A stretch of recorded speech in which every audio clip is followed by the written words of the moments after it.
Hello les inspirants. Petite intro, petit disclaimer avant de vous laisser profiter de cette interview. Laurent Bertin avait réalisé cette série de podcasts en mi-2024 et pour des raisons qui lui sont personnelles et des choix d'avancement, des choix de vie, etc. Il a choisi d'arrêter cette série avant que cette interview sorte. Je lui ai demandé la permission de réutiliser cette vidéo parce que moi ça avait été un moment de partage avec lui que j'avais beaucoup apprécié et je pense qu'il y a des informations, des choses qui peuvent vous intéresser dedans. Maintenant que c'est fait, je vous laisse profiter de cette interview et à bientôt les inspirants. Salut Adrien. Salut Laurent. Ça va? Alors pour ceux qui nous écoutent, Adrien, on se connaît pas, on a dû échanger sur 5 ans 3 messages sur Messenger, un truc comme ça. C'est ça, moi t'es quelqu'un que je suis, mais on ne se connaît pas personnellement et peu à travers les réseaux. Et donc pour ceux qui te connaissent pas, un peu comme moi d'ailleurs, tu nous dis un peu... Après moi je regarde très peu ce que font les gens en amont, parce que je trouve que c'est l'intérêt du podcast aussi, d'être moi aussi dans la découverte. Donc je sais de loin ce que tu fais, mais c'est tout. Tu nous dis un peu d'où tu viens, où tu es, où tu vas, dans quel est ta terre? Oh là ça fait beaucoup de questions d'une ça. Pour faire simple, aujourd'hui, je suis magnétiseur, énergéticien et masseur. Voilà, professionnellement, à peu près depuis 5 ans. Il y a eu une coupure entre cause Covid et compagnie où j'ai dû reprendre un travail à côté. Mais voilà, là, je relance mon projet réellement depuis à plein temps depuis décembre. Donc voilà. Et je pratique sur Nantes et alentours. Et avant, j'ai fait 15 ans de plein de métiers dans l'informatique. Ouais. Tu fais de la photo aussi, j'ai vu. Effectivement, je suis aussi artiste à côté, ça reste une passion, hobby, etc. Je cherche pas aujourd'hui à en exploiter quelque chose de financier. Mais effectivement, ouais, je suis artiste photographe, donc je fais de la macrobotanique. Donc je prends moi les photos que j'expose, que je vends, etc. Ok. La botanique, une raison particulière? Alors, on me pose souvent la question, c'est arrivé un peu par hasard.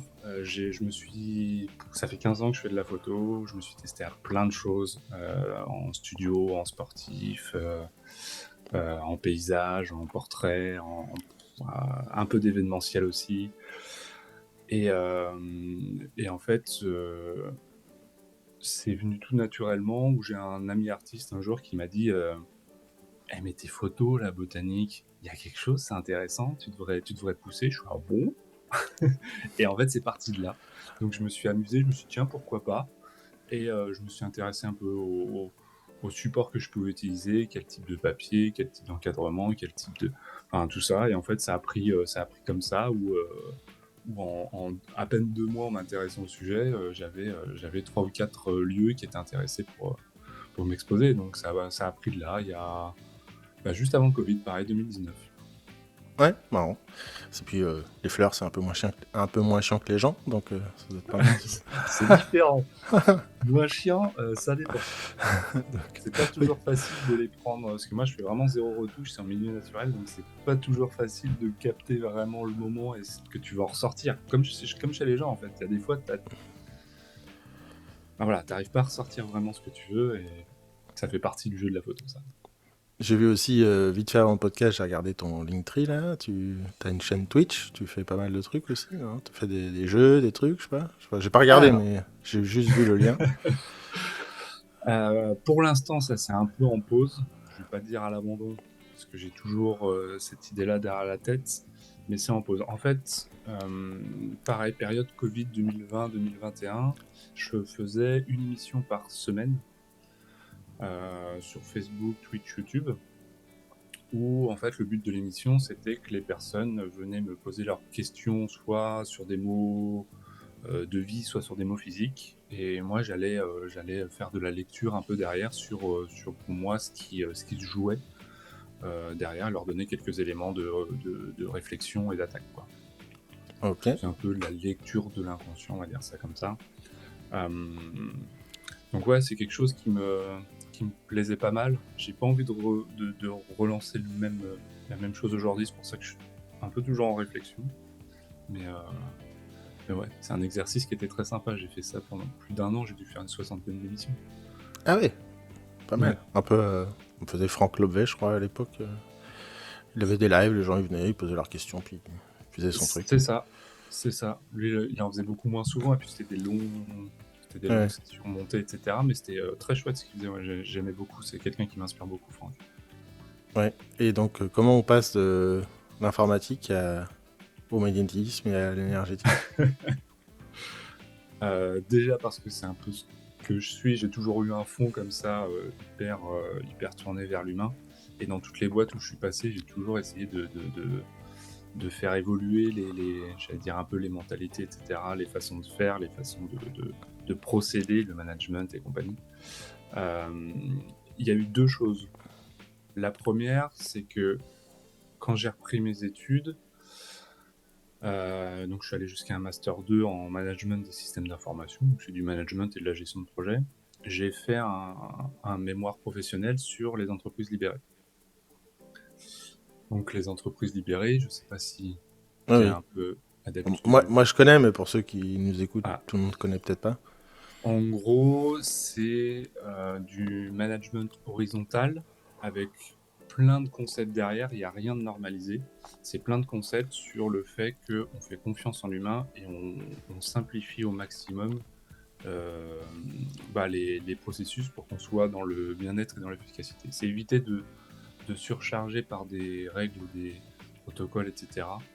Euh, et de penser d'abord bien-être de l'humain, bien-être du collaborateur, avant de penser performance. Et en fait, en changeant ce paradigme-là, on se rend compte que la performance, elle vient d'elle-même Mm. quand tu prends soin de l'humain. Donc c'est un peu ça. C'est un peu la Euh, philosophie de Simon Sinek. Je crois que chez Tesla, il fonctionne un petit peu comme ça aussi, enfin de loin, Bah, il y a genre de culture. Toyota, beaucoup, avec le Lean Management, c'est eux qui ont lancé un petit peu le truc. Il y a Harley Davidson. En France, il y a Alexandre chez Chronoflex. C'est lui, ça a été le pionnier en France, où lui, c'est incroyable son histoire. Il est arrivé, le premier mois, il a dit bon, tous les collaborateurs, là, vous choisissez un sujet que vous voulez révolutionner dans l'entreprise et je vous laisse faire. Le premier sujet, ça a été les salaires. Il a dit je vous laisse faire, je touche à rien. Il avait la goutte au front quand même. Et il raconte qu'en fait, en 6 mois, toute l'entreprise, toutes les organisations se sont arrangées pour avoir un système qui soit pas égalitaire, mais équitable en fait. Ouais. Et en fait, l'entreprise, elle a décollé. Je crois qu'en 2 ans, elle a fait plus 60% de bénéfices. Enfin, ça a été incroyable, quoi. Donc, c'est une super aventure. Puis en France, le salaire, Pardon. c'est important. Ouais. Donc ça a été le premier truc où ça m'a vraiment réaccroché à l'humain et à ce que je voulais profondément. Et dans ces études, dans cette gestion de projet, etc., je me suis rendu compte qu'en fait, ça me plaisait pas du tout l'administratif, le reporting, parce que c'est énormément de reporting et très peu d'humain. Et en fait, ça a été 2 années assez enfer pour moi où je me suis réellement fait chier. Je savais pas à quoi je servais. Ouais.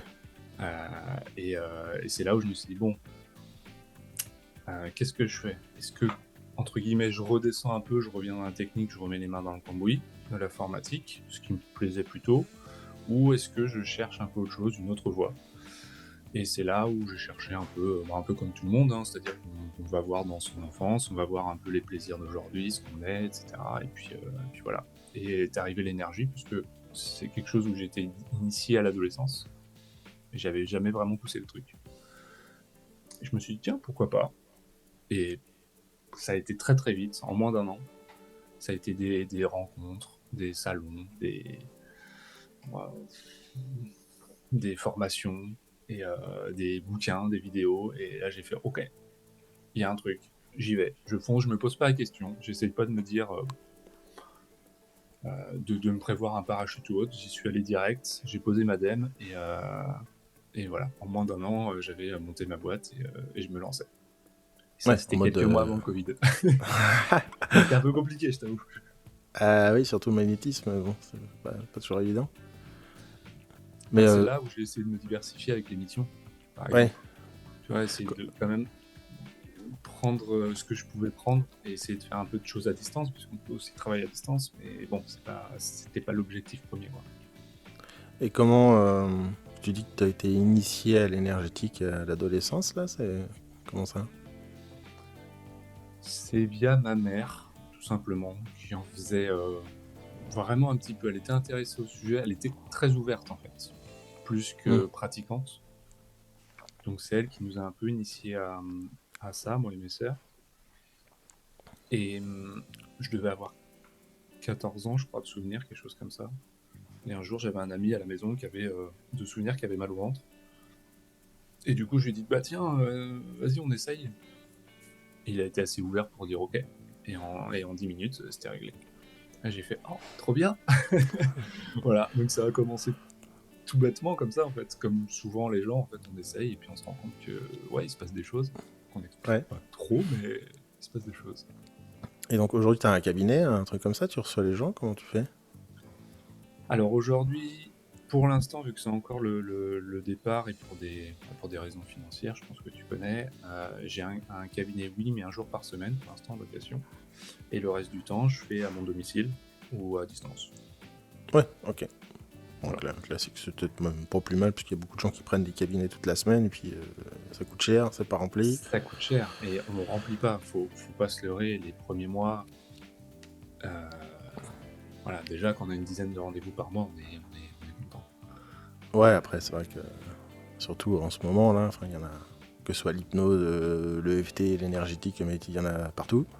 Oui. T'es dans une grande ville, donc il y en a un peu tous les pâtés de maison, ou presque. Mais Ouais, je c'est suis un pas... peu en périphérie de Nantes. Je suis pas dans Nantes, mais oui, je suis d'accord avec toi.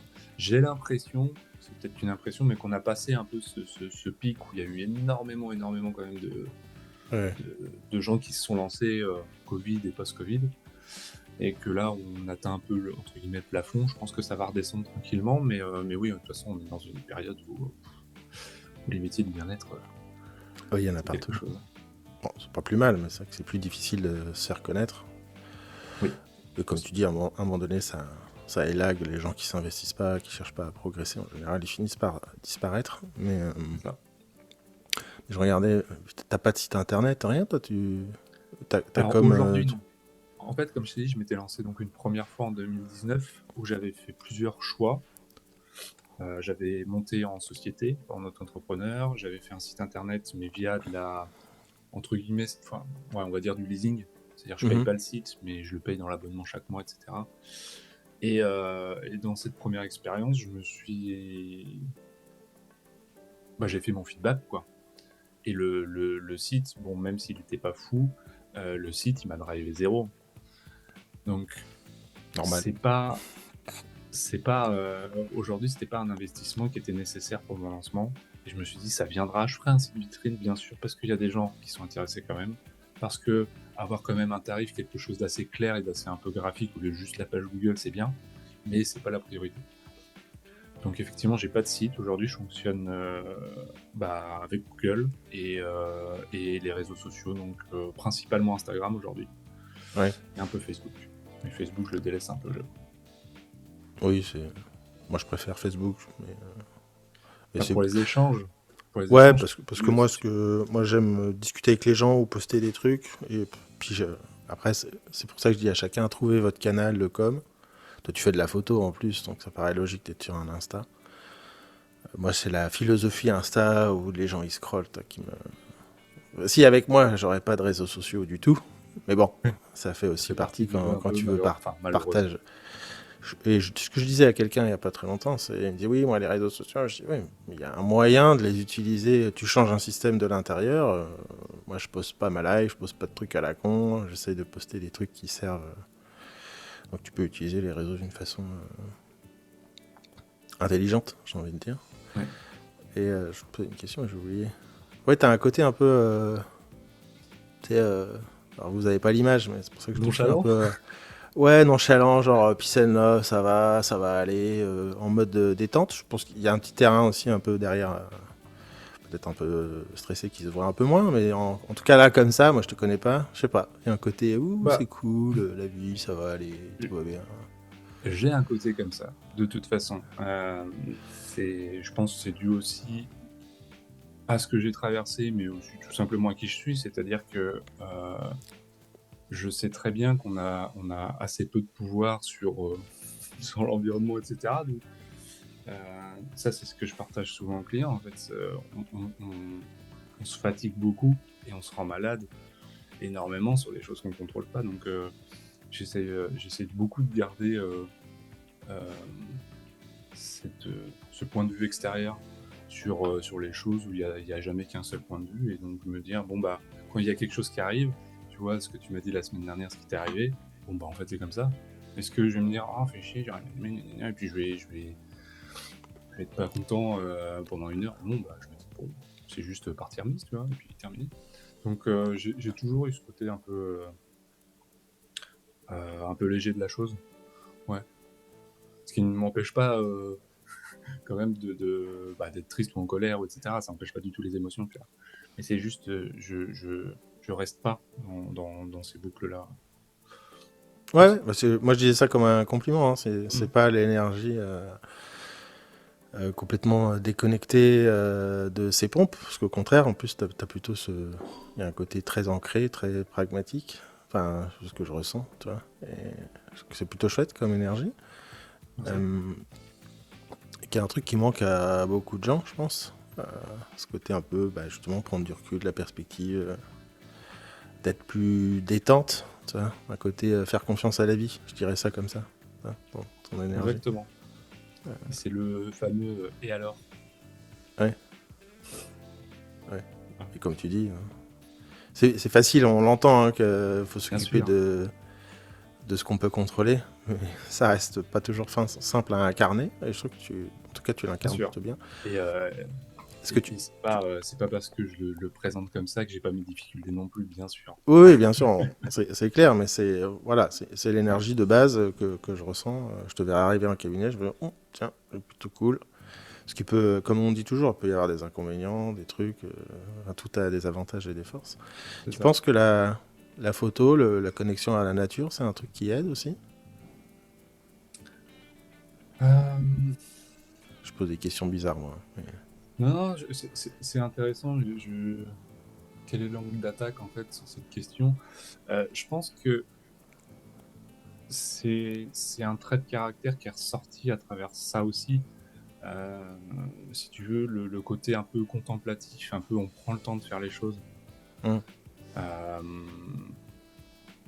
Tout à l'heure, tu m'as posé la question pourquoi la macrobotanique, pourquoi les fleurs?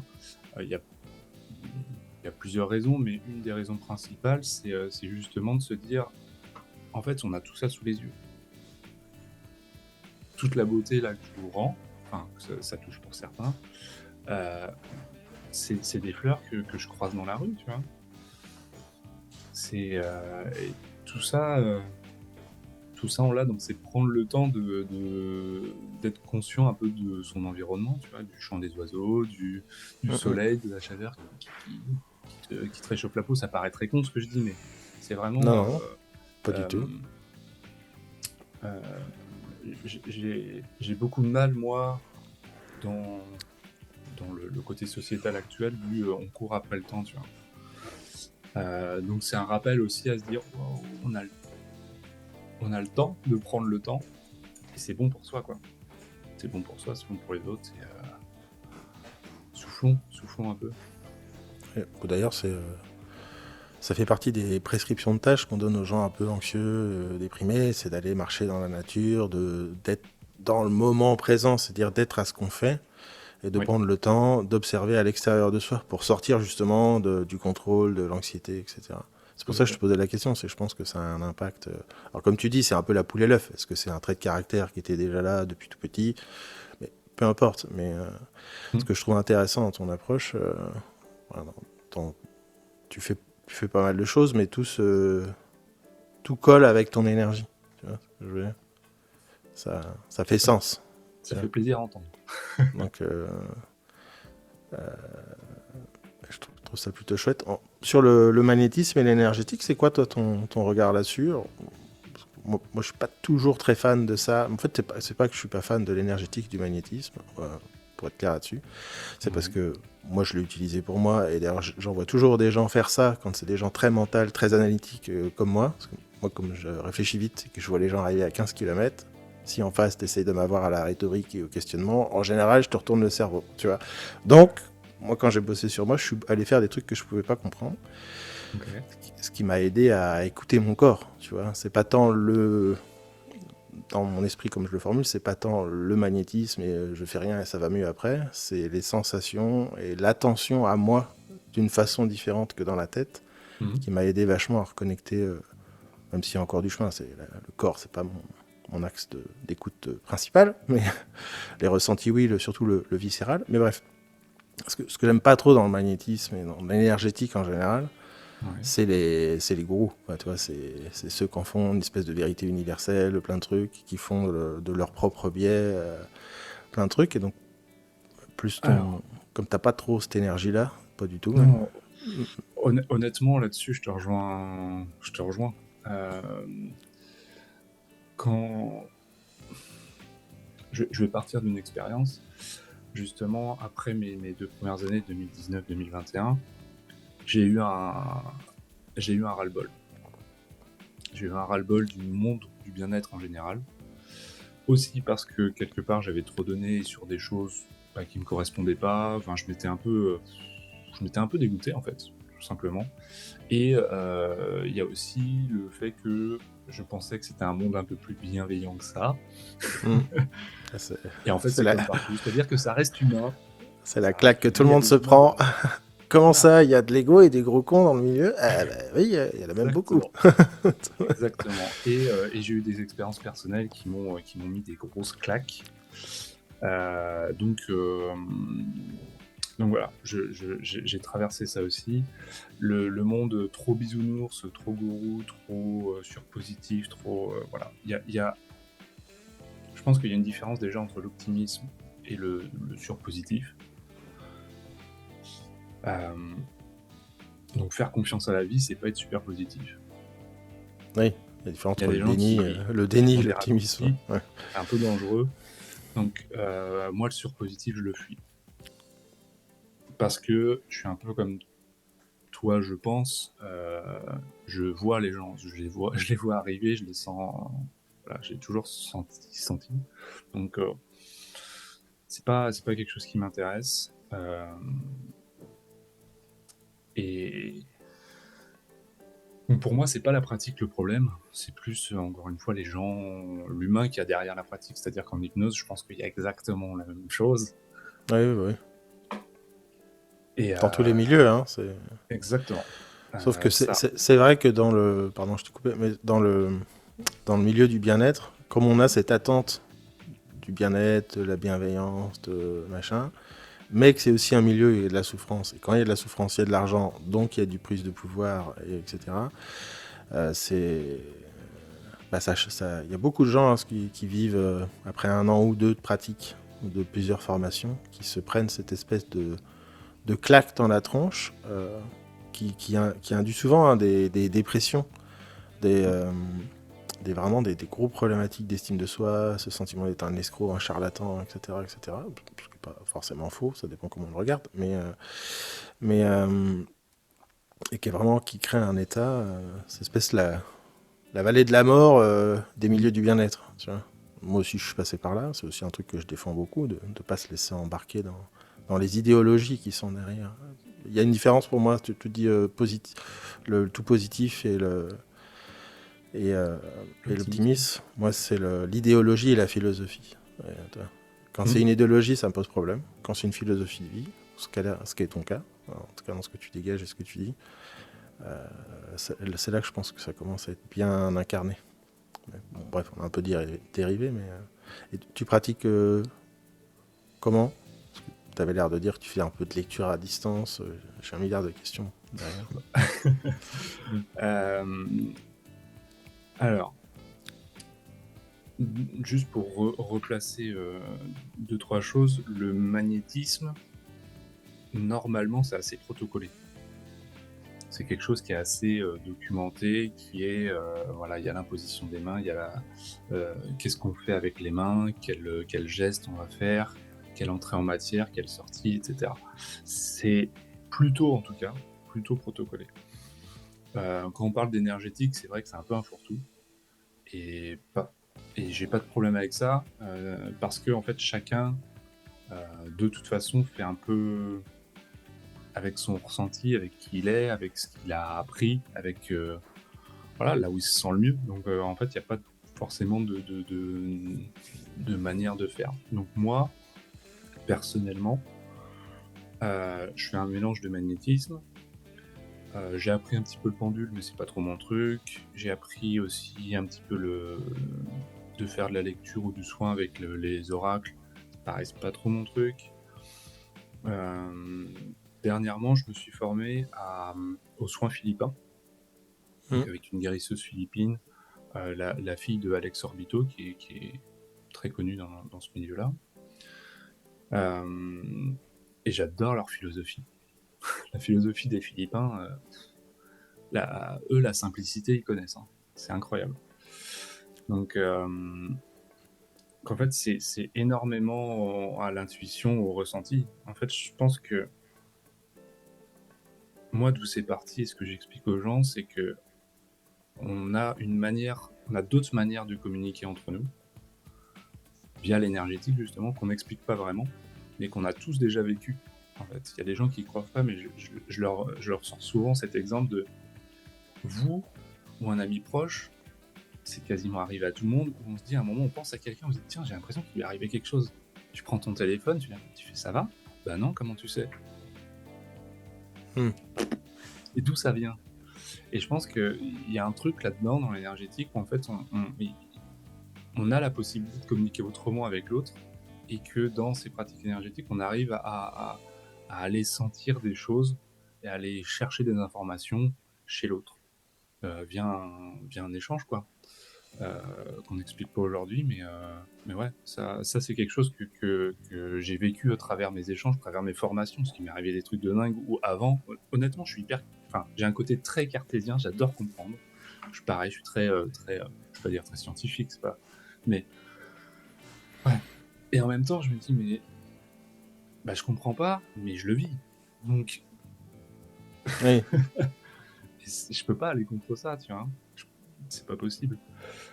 Et vraiment, ouais, il s'est passé des choses. Oui, ça revient un peu à ce que je disais avant. Avant, j'étais plus dans si c'est pas prouvé que ça existe, c'est que ça existe pas.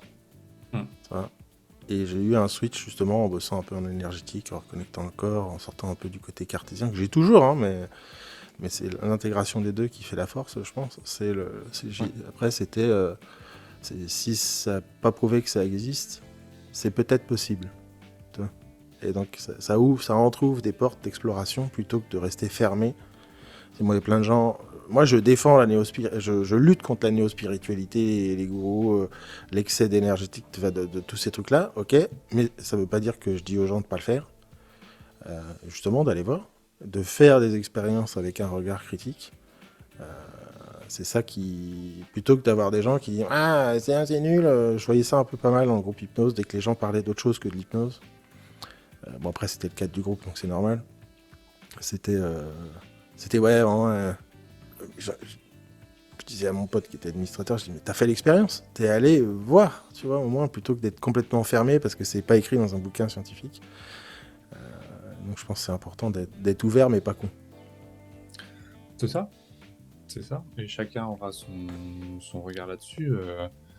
Il y en a qui en font l'expérience et qui n'y croient toujours pas parce que bah, des fois c'est aussi une mauvaise expérience. Je pense que ce que je dis aussi souvent pour les scientifiques, c'est que la science, c'est d'avoir écrit ce qu'on a compris et de pouvoir l'expliquer. Mais à la base, c'est plein de choses qu'on ne comprenait pas et qu'on disait que ça n'existait pas ou autre. Oui. Tout part de ça, la science c'est ça. Donc faut laisser le temps au temps, se laisser ouvert, et c'est en se laissant cette ouverture que aussi on peut dans le futur expliquer ces choses qu'aujourd'hui on comprend pas bien. Euh, donc ouais, donc je pratique ces choses assez incroyables. Quand je fais ça sur les gens et que j'ai des résultats, je suis le premier surpris, hein. Eh oui. C'est quand les gens me disent c'est bon, je suis guéri ou j'ai plus la douleur ou j'ai plus ça. Moi, je suis au téléphone ou je suis en face de la personne avec un sourire un peu bizarre. Oh, c'est trop bien.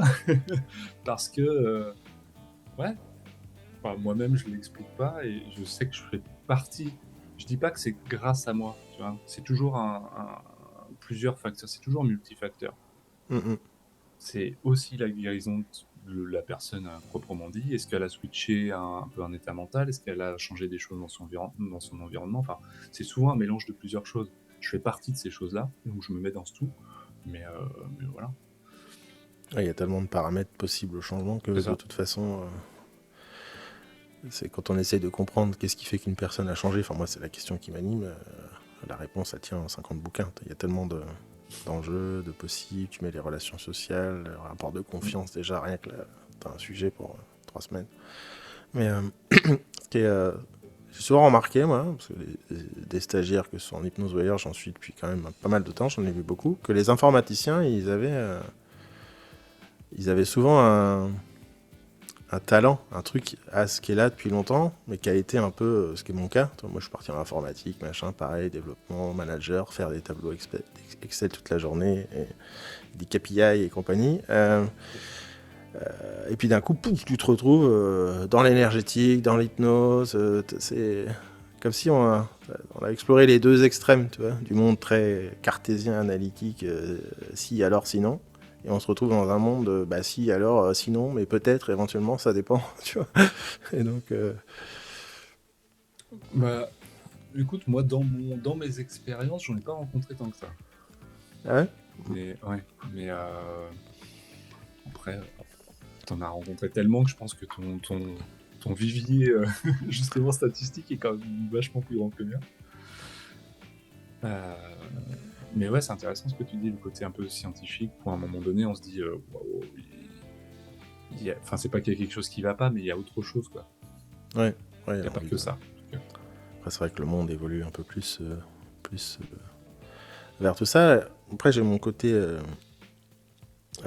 coach souvent qui revient plus développement d'activité, machin, tout ça. Je vois ton site, je me dis, t'as une bonne énergie, t'as, moi, ce que j'appelle une signature primale, enfin, une espèce de marque personnelle qui est déjà présente dans ce que tu dégages. Une présence, un certain charisme, dans l'attitude, dans le côté minimalisme, simplicité, etc. Et je me dis, putain comment... je te dirais, vas-y, qu'est-ce qui fait que tu l'exploites pas plus que ça, que tu... Pas mettre en avant, tu vois, mais tu te sers de cette énergie qui est quand même pas mal appréciée dans le monde aujourd'hui. C'est plus de ralentir, ça devient un peu la mode. Moi, c'est un truc que je défends depuis longtemps, mais de réfléchir à long terme, de prendre le temps. Le titre de ma newsletter, c'est d'engager la réflexion à long terme dans un monde qui prône l'impatience et l'immédiateté, tu vois. Donc c'est vraiment lutter contre ça, le minimalisme, prendre le temps, etc. Et voilà, putain, vas-y, fais-en quelque chose, quoi. Ouais, je suis encore, je pense qu'effectivement, je suis encore un peu timide sur le sujet. J'étais peut-être plus enjoué sur les possibilités, on va dire ça comme ça. Justement, par exemple, via les vidéos Twitch, où j'ai fait quelques vidéos YouTube, c'est moi mon truc. Je préfère le live. Mais, je pense que c'est un contre-pied, c'est une passe. C'est-à-dire que j'ai exploré ça. J'ai pris des claques sur certains trucs, enfin bon, bref.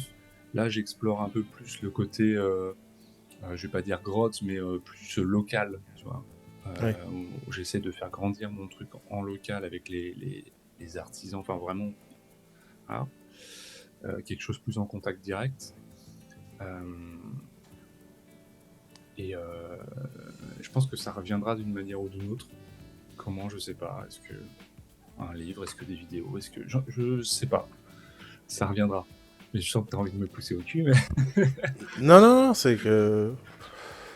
voilà, comme il y a une énergie qui est déjà bien là, Ouais. puis bon, c'est... Bon, on pourrait creuser le sujet, hein, mais il n'y a pas de demande. Donc, mais voilà, en tout cas, moi, c'est la question que je me pose direct. Je me dis, tiens, c'est marrant, il y a de la matière. En plus, tu avais l'air de tenir à l'entreprise libérée, etc. Mm. C'est pas un truc dans lequel tu aimerais revenir? Pas forcément dans l'entreprise, mais dans la libération des entreprises, un peu comme fait Simon Sinek, par exemple, avec le leadership, le machin, d'écouter les gens, enfin, Euh, tous ces gens qui œuvrent à un monde meilleur dans le monde du travail. alors, j'ai un peu creusé le truc déjà. Euh, alors là, après ma première expérience jusqu'à 2021, je suis retourné dans l'informatique, du coup, en tant que responsable IT France pour une boîte industrielle, où j'ai voulu justement faire faire mon métier, faire mon poste, mais essayer d'insuffler un peu en discutant avec la direction et tout, d'insuffler des choses. Et en fait, je me suis usé, où j'ai eu Ouais, pipeau. beaucoup de pipeaux, enfin beaucoup de pipeaux. Je pense qu'il y avait de l'écoute, mais il y a pas eu d'action derrière. On m'a dit plein de fois, ah mais c'est génial, mais c'est super, et puis il y a rien qui se met en place, et puis c'est pas à moi de le faire. Hmm. Moi je propose, je peux un peu un peu le porter, mais après si la direction ne le fait pas, C'est donc pour j'ai ça que je essayé de le disais, faire. pas en étant dans l'entreprise, mais en revenant dans le monde de l'entreprise par l'extérieur. Ouais. Et j'allais venir justement sur ça, c'est que en parallèle, j'avais contacté l'entreprise pardon, qui s'appelle Innovon, qui est l'entreprise justement après Chronoflex, après la réussite de Chronoflex, entreprise libérée, etc. En fait, ils ont ouvert euh, j'allais dire une succursale, c'est pas ça, mais Oui, peu importe, une filiale, une structure. c'est ça, une filiale à côté qui était dédiée à ça, à accompagner les transitions, accompagner le management autrement, accompagner tout ça, où j'ai cherché à les contacter, je les ai contactés, je les ai un peu harcelés entre guillemets, où j'ai essayé de leur apporter des choses, leur montrer un peu moi ce que j'avais fait dans mon mémoire, ce que je pensais, etc. Mais je me suis fait, au bout d'un moment, je me suis fait gentiment rembarrer. Donc, donc j'ai pas cherché plus loin. Ça c'était il y a 3 ans peut-être. Ouais. Donc j'ai pas cherché à recreuser ça. Là, en ce moment, j'essaie de vouloir amener du bien-être en entreprise. Donc, finalement, c'est une autre porte, mais essayer d'apporter ce que je sais faire en individuel, mais dans les entreprises.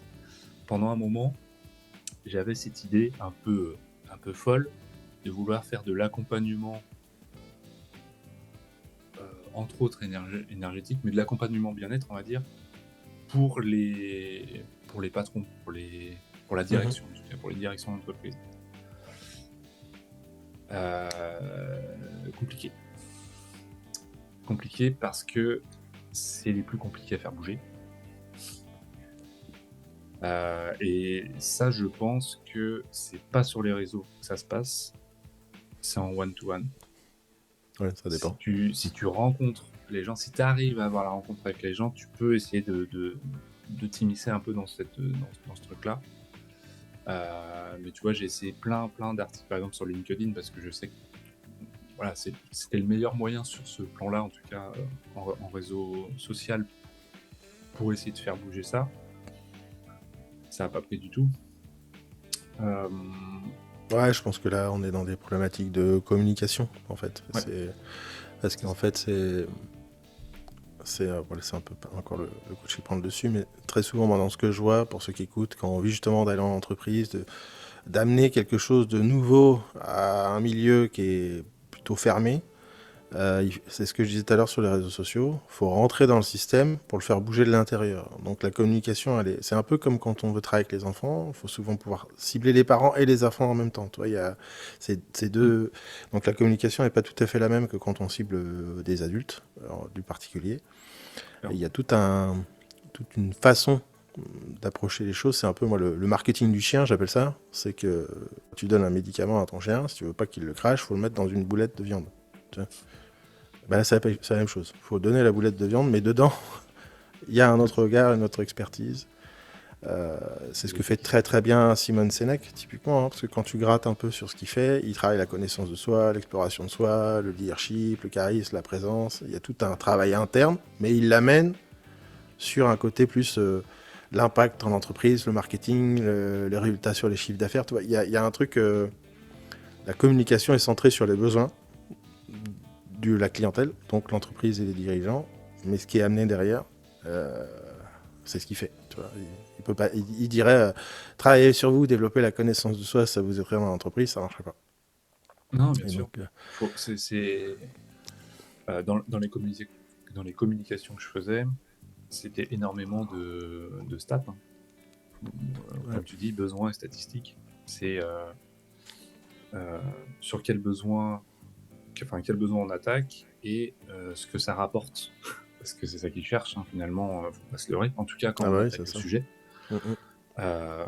Donc c'est du chiffre, de la performance ou autre. Et ça, c'est aujourd'hui, on a quand même beaucoup plus de documentation, parce il y a c'était quand? C'était il y a 7 ans, 8 ans, quand j'avais fait mon mémoire. Il y avait rien. Moins, en tout cas. Il y avait beaucoup Ouais. moins. Il y avait... Si, il y avait il y avait l'étude américaine faite sur une demi-société.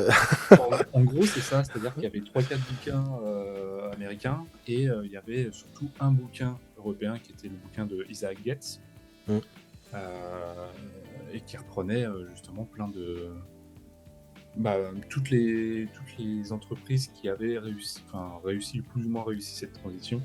Il expliquait comment c'était arrivé, il faisait des interviews avec les dirigeants, etc. Et il y a des histoires incroyables d'ailleurs. Harley-Davidson, il faut savoir qu'ils étaient au bord de la faillite. Ouais, j'avais vu cette histoire. Ah, tu l'as vu, c'est incroyable. Ils étaient au bord de la faillite, et en gros, les patrons sont partis. Ce qui laissait les employés et les syndicats. Ils se sont dit, ok, on va faire un truc ensemble. Comment on fait pour faire renaître cette entreprise? Ils se sont dit, ok, on va refaire des motos de qualité, quitte à ce qu'elles soient chères, c'est pas grave, et on va créer une communauté.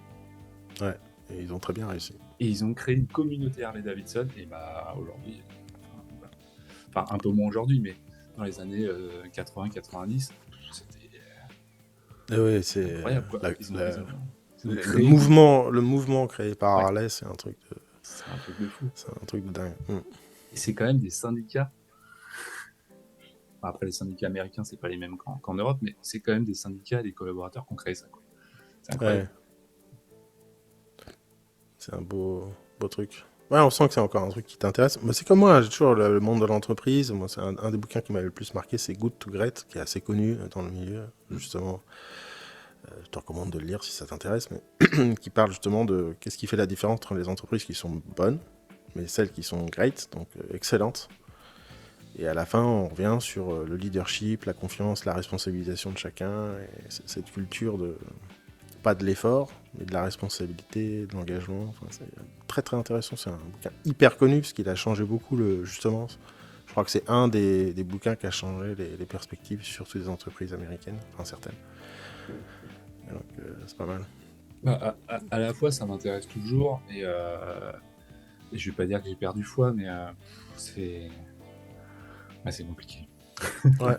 C'est compliqué. Ouais, moi, ce qui m'aide avec ça, c'est pour ça que je m'intéresse toujours un peu à ça, c'est que le système qui existe en entreprise, les blocages, les limites, on les retrouve chez quelqu'un à l'intérieur de lui. Il y a toujours un truc un peu l'effort, le travail, machin, la déconnexion des émotions. Et en fait, donc, quand on a ce regard de surface projective, de systémie, on se dit en fait ce qui marche dans une entreprise, ça marche aussi à l'intérieur de soi. Moi, quand je parle de marque personnelle, de signature primale, c'est l'article qui sort demain, ce genre de choses-là, la source, c'est aussi qu'est-ce qui fait qu'une marque comme Apple, Nike, Harley-Davidson fonctionne. C'est parce qu'ils ont cette signature.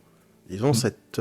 Et donc, en fait, ça s'applique aussi à l'individuel, à l'individu, à la systémie dans une famille, dans un groupe. Enfin, il y a des trucs à enlever, évidemment. Tu fais pas des KPI dans ta famille avec tes gamins, tu vois. Bon alors, cette semaine, tu vois, mais il y a plein de choses qui sont... et moi, je dis souvent aux stagiaires, aux gens qui bossent sur l'humain, je dis sortez du milieu de l'humain, justement, du bien-être, juste ça, parce que dans le storytelling, dans l'écriture, dans l'art, même dans la photo, ce que tu disais tout à l'heure, la reconnexion moment présent, etc., dans le milieu de l'entreprise, il y a plein de choses qui sont vraies dans ce milieu-là, qui s'appliquent aussi dans le nôtre. Et ça fait une espèce d'approche intégrative super intéressante d'appliquer des systèmes qui fonctionnent dans un domaine qui n'a rien à voir avec le nôtre. Et en plus, qui est plutôt antinomique, parce que souvent dans le milieu du bien-être, on va dire oui, l'entreprise, nanana, mais quand on s'intéresse en sujet, on voit qu'il y a des entreprises qui fonctionnent très très bien parce qu'elles ont ce truc centré sur l'humain, sur le client, c'est un des bouquins qui avait changé le monde de l'entreprise aussi beaucoup, c'est la société américaine qui vend des chaussures, là. Je ne sais plus comment elle s'appelle. C'est une des premières qui vendait des chaussures. Tu commandes tes chaussures, tu les reçois chez toi 2 jours après. C'est un peu l'Amazon de la chaussure.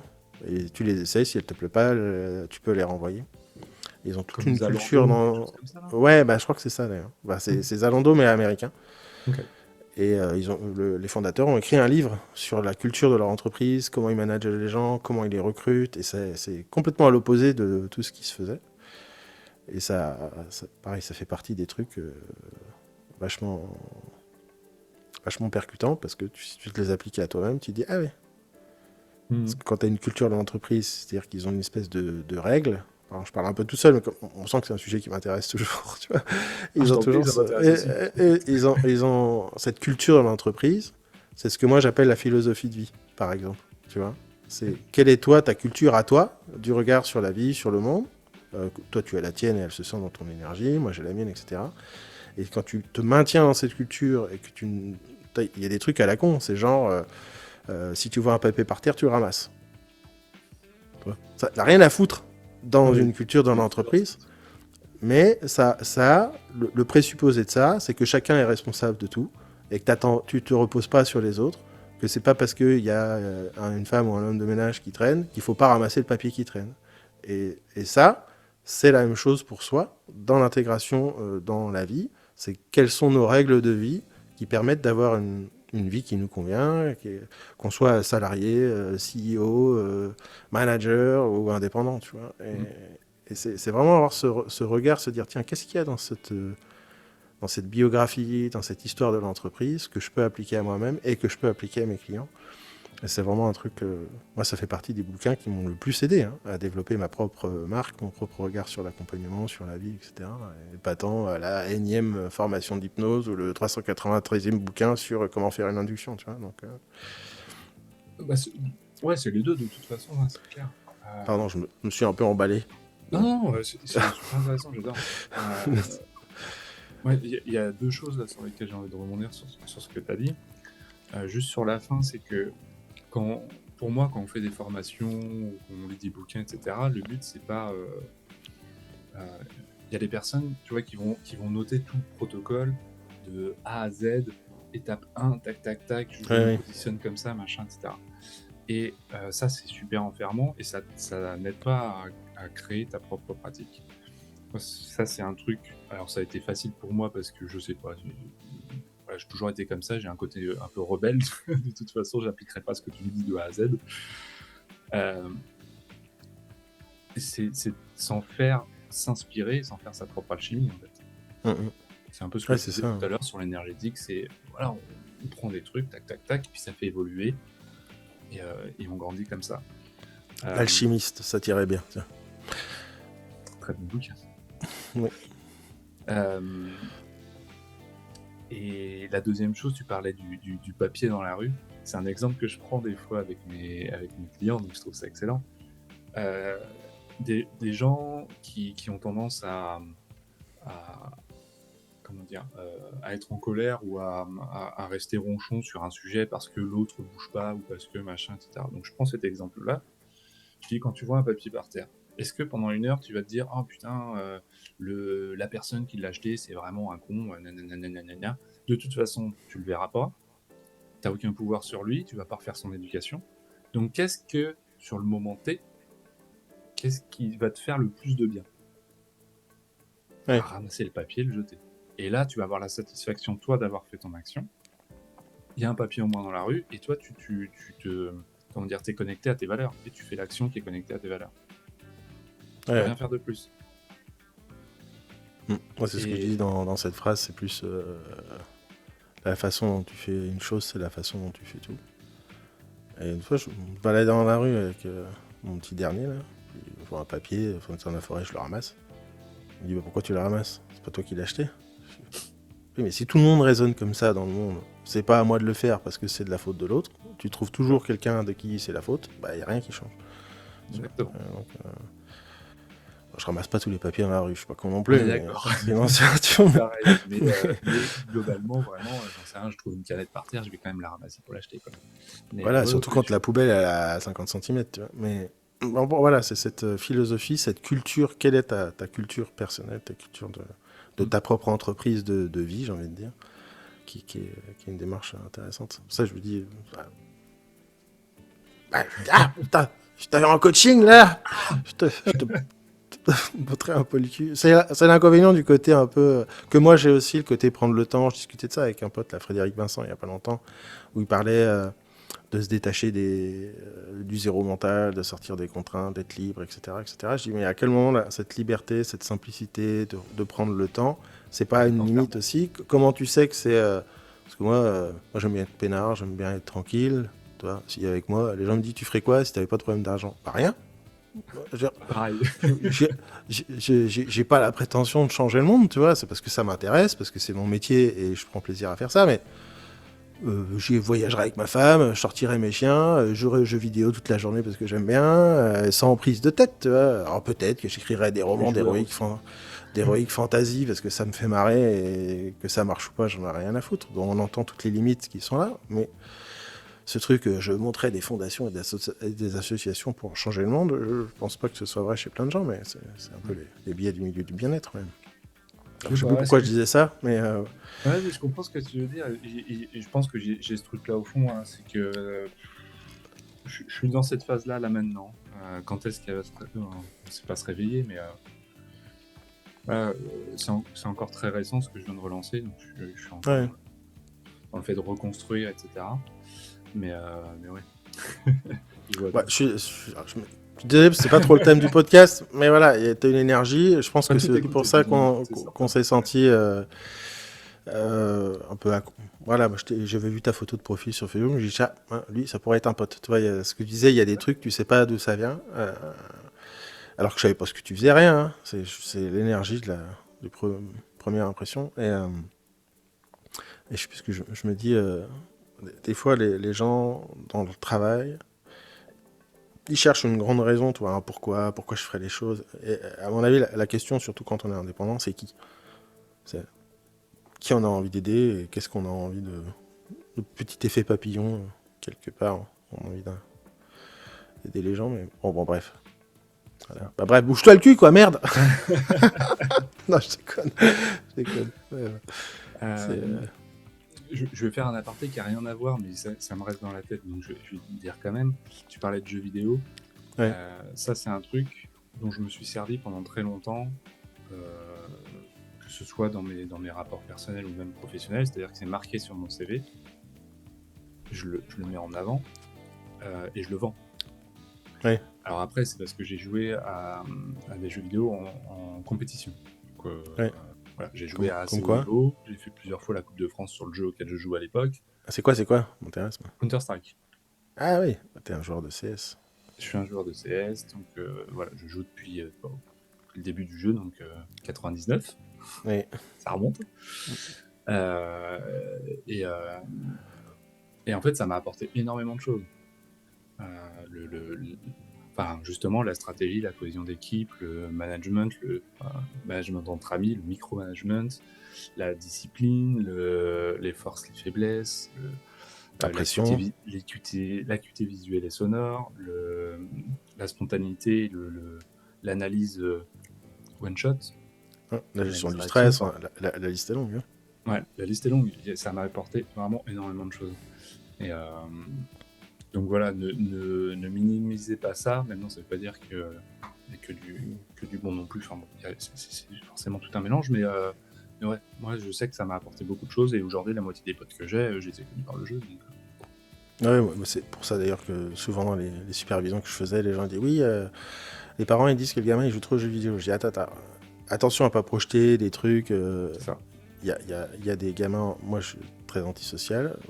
À l'époque, il n'y avait pas les jeux vidéo, c'était les jeux de rôle. C'est comme ça que j'ai rencontré des gens. Et après, dans les jeux vidéo, c'est ce que tu dis. Moi, à l'époque, avant d'être manager, je gérais 40 personnes sur World of Warcraft. On était la deuxième guilde française. C'était un travail à plein temps, ça me prenait 10 heures par jour. Il fallait faire les stratégies, les plans, gérer les gens, gérer les plaintes. Je gérais une entreprise, tu vois, parce que c'était une entreprise, il y avait des joueurs professionnels dedans. Donc, t'étais chef de guilde. Non, j'étais raid leader. Ok. Ce qui est plus dur. Et donc, et donc toute cette partie management des gens, de gérer l'humain, de gérer l'autre, bah pourquoi moi je suis pas pris dans le raid, machin, de gérer les niveaux, les compétences, d'aider les gens à progresser, de virer ceux qui sont trop mauvais, enfin une gestion d'entreprise. Et quand tu as 18-19 ans, bah, mine de rien, C'est quelque chose. Hein. Ça forge. Après, c'est dit, si tu fais que ça et que tu ne vis pas dans la réalité à côté, bon. Bien sûr, il y a plusieurs choses. Mais, puis il y avait la recherche de sponsoring aussi. Je sais pas si vous faisiez ça, mais il y en avait. Il y a beaucoup de choses, ouais. Et donc c'est vrai que puis ça sort les gens un peu des clichés. Moi, j'ai 4 enfants, j'en ai 3 qui jouent. Ma grande, elle a des contacts dans l'événementiel, elle va faire du bénévolat, des trucs, elle sort. Et toutes ces rencontres, c'est sur le jeu. Donc, c'est mon neveu qui joue pas mal. Et il commençait à un peu trop jouer pour ma sœur, tu vois. Et surtout, ça le rendait un peu, parfois un peu aigri, un peu ronchon, un peu. Ça l'affectait, quoi. Donc on a eu plusieurs discussions ensemble, parce que moi, je connais un peu ça. Et en fait, il a réussi à switcher un peu sa mentalité. C'est le fait de trash talker, mais un peu trop, d'aller un peu trop, entre guillemets, insulter, que les défaites l'impactaient vachement, en fait, pour ce que c'était. Il y a plein de choses comme ça, donc on a travaillé façon de parler, un peu sur ça, on a discuté sur ça, et il a réussi à prendre un peu ce recul, et aujourd'hui, ça va, quoi. Ouais. Et ça lui a apporté pas mal aussi. Comme je disais tout à l'heure, on part du système de l'autre pour le changer. Moi, j'ai aidé un nombre incroyable d'ados à l'époque, quand j'avais mon cabinet. Les parents m'amenaient, me disaient, ils jouent trop. Et on faisait de ce qu'ils avaient dans le jeu, de leur génie dans le jeu. Donc, je demandais toujours à quoi ils jouent, comment tu joues, qu'est-ce qui t'intéresse dedans, etc. pour extraire les forces et l'énergie et la rediriger dans quelque chose qui permettait de continuer à jouer, mais aussi de construire quelque chose à côté. Et à chaque fois, les parents me disaient, putain, mais je comprends pas ce qui s'est passé. Je suis parti de lui, quoi, qui il est et de comment il fonctionne. Et c'est pas interdit d'aimer jouer aux jeux vidéo. La question, c'est ce que tu fais de tout ça, quoi. Bref, moi, je vais pas tarder à devoir y aller. Je pose une question dans tous les podcasts, qui est si tu avais un gigantesque panneau d'affichage sur lequel tu pouvais écrire ce que tu veux, qui parlerait aux gens qui le voient, il y aurait écrit quoi dessus et pourquoi? Wow. Alors, laisse-moi le temps de réfléchir 2 secondes. Qu'est-ce qu'on pourrait bien afficher?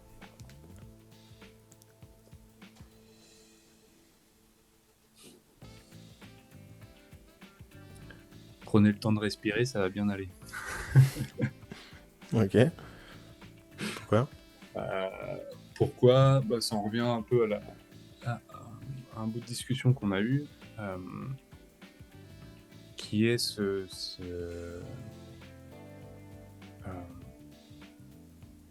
j'ai perdu le mot, mais ce fait de toujours courir après le temps et d'avoir l'impression que le temps est une donnée aujourd'hui, et c'est quelque chose qu'on doit exploiter. Et ça, je trouve que c'est délétère pour l'humain. D'ailleurs, c'est Freud et compagnie qui ont commencé là-dessus, hein, mais les entreprises ont bien compris, les réseaux sociaux se sont construits sur ce principe-là. C'est que comment on accapare du temps, et donc le temps, c'est de l'argent, et voilà. Et aujourd'hui, on n'a jamais eu autant d'outils pour avoir du temps, et on n'en a jamais autant manqué. Ouais. C'est un paradoxe. Ça me fait penser à une petite image que j'ai vue hier passer sur les réseaux. C'était le chef qui va voir son employé et qui dit, tiens, grâce à cet outil d'intelligence artificielle et de productivité, tu vas pouvoir travailler 6 fois plus. Et l'autre, il dit, eh, je peux partir plus tôt? Non, non, tu vas juste Non. travailler 6 fois plus. Ouais, c'est ça. C'est ça, c'est ça. Je pense que ouais, on a besoin d'un petit retour de. Ça veut pas dire complètement lâcher haute, mais juste Ouais. reprendre un peu de conscience, un peu Je de, pense ouais, que un peu de bien-être, un peu de souffle. le Covid a eu cet effet-là sur beaucoup de gens. Toi, il y a un avant et un après dans le mindset des gens. Donc je pense que c'est en train Oui, de bouger. C'est en train de bouger doucement. oui. En fait, il y a eu deux effets. Enfin, on va pas repartir dans une discussion, mais pour moi, il y a eu deux effets parce que enfin, je vais pas rentrer dans un débat, mais le pré-Covid, il y avait Gilets jaunes et compagnie. Donc en Ouais. fait, ça a étouffé toute une partie euh, un peu, j'allais dire presque communautaire. On retrouvait un peu un truc, ça. Et le Covid nous a permis de nous retrouver individuellement, enfin en tout cas de se reposer des questions, etc., de rebattre les cartes. Mais tu vois, ce truc-là on avait réussi un peu à retrouver, Ouais. ça reviendra, j'espère. Mais ouais. Donc Ah, c'est ça, c'est ouais, ça effectivement, il y a un avant, un après, ça c'est bénéfice, mais ouais, ça manque d'autres choses aussi. Bref, la vie, le monde. et ça. Au tout début, je voulais dire, c'est l'entreprise libérée. Il faudrait peut-être enseigner ça aux États, tout ça. Machin. Mais bon, après, dans l'utopie, Si, ouais. la politique, et c'est toujours plus compliqué que ça en a l'air, mais bon, c'est comme ça. Moi, je vais devoir y aller. Je suis un peu Yes. short en temps aujourd'hui. Mais c'était un plaisir de t'avoir, Adrien, Pareil. de faire ta Merci beaucoup. rencontre, entre guillemets. On a un Ouais. podcast un peu particulier où on parle plus sur entreprise, machin, jeux vidéo. Mais bon, c'est rigolo, ça change. Et puis, donc, à très vite. Merci à toutes et à tous d'avoir écouté. Et à très vite. Merci à tous.